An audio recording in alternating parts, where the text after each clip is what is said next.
Bilo da se bavite amaterskim ili profesionalnim uzgojem povrća, dobro je imati prostor u kojem ćemo u ranom periodu, dok je još hladno, uzgojiti mlade biljke.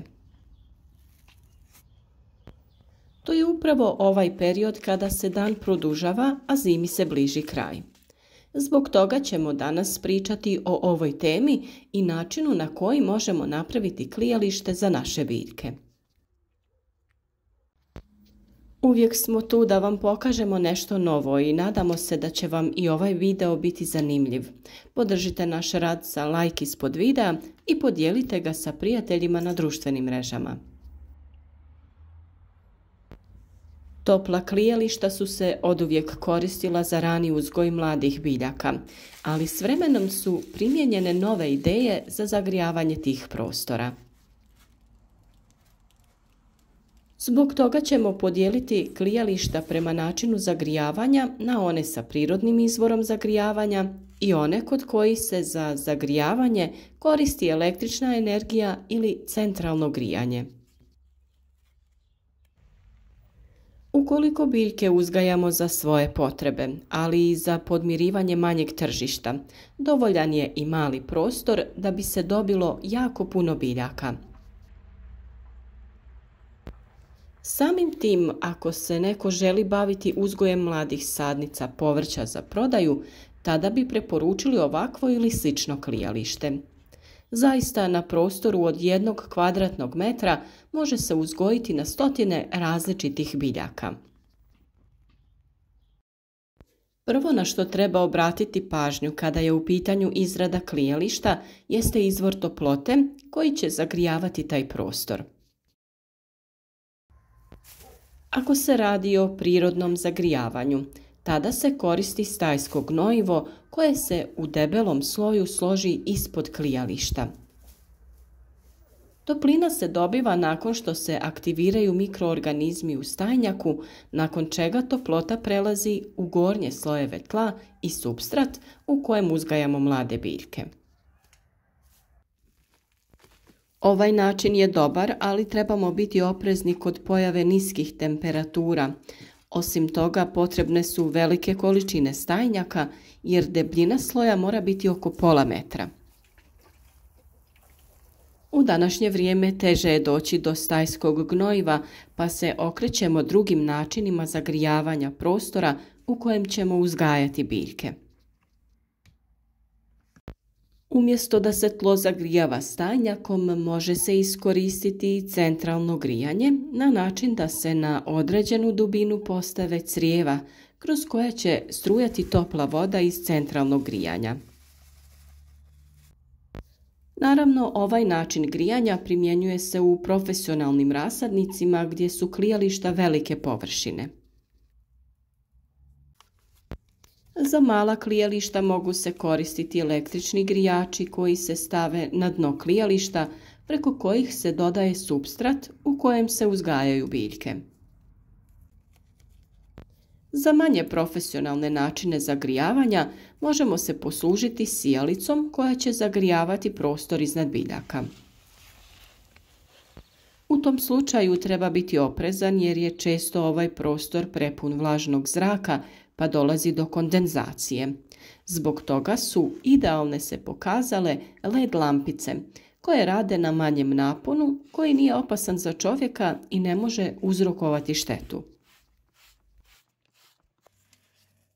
Dovoljna je samo jedna LED traka dužine 5 metara da bi zagrijali prostor u klijalištu.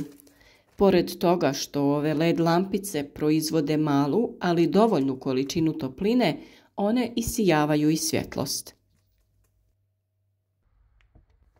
Ova svjetlost je odlična za razvoj biljaka jer zbog zaštite često moramo prekriti biljke dodatnom zaštitom.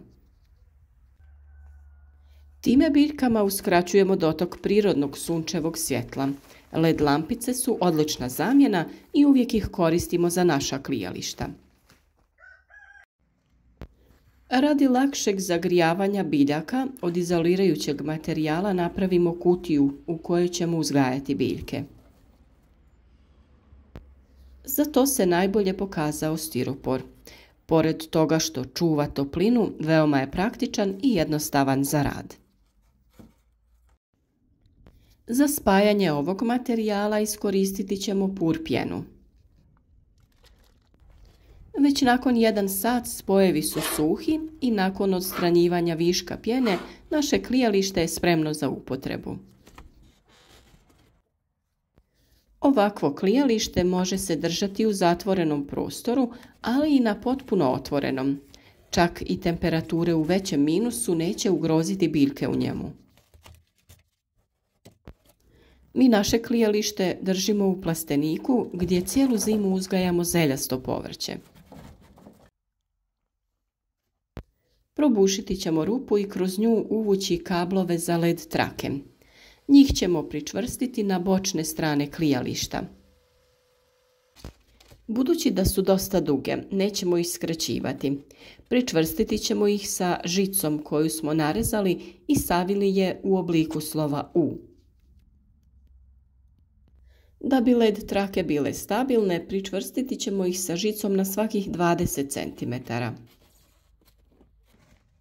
Za napajanje led lampica koristimo napon od 12 V i neće predstavljati nikakvu opasnost za čovjeka ni za biljke. Boje svjetlosti koju isijavaju lampice su plava i crvena. Ovo je najbolja kombinacija za uzgoj biljaka jer im najviše odgovara taj spektar boja. Po potrebi možemo uključivati ili isključivati jednu ili obje led trake, jer po dnevnom svjetlu one neće biti potrebne kao izvor svjetlosti. Osim toga i topline će biti dovoljno jer će sunčeva energija prodirati kroz providnu površinu sa gornje strane klijališta, pri čemu će se događati efekat staklenika. Naše biljke u ovakvim uslovima će odlično napredovati. Za kontrolu temperature u klijalištu koristiti ćemo termometar koji ćemo postaviti da mjeri temperaturu u unutrašnjosti klijališta. Za pokrivanje klijališta koristili smo pleksiglas ploče, a može se koristiti i PVC folija ili staklo. Po potrebi može se djelomično otvoriti, a u sunčanim danima možemo i potpuno ukloniti zaštitu sa gornje strane.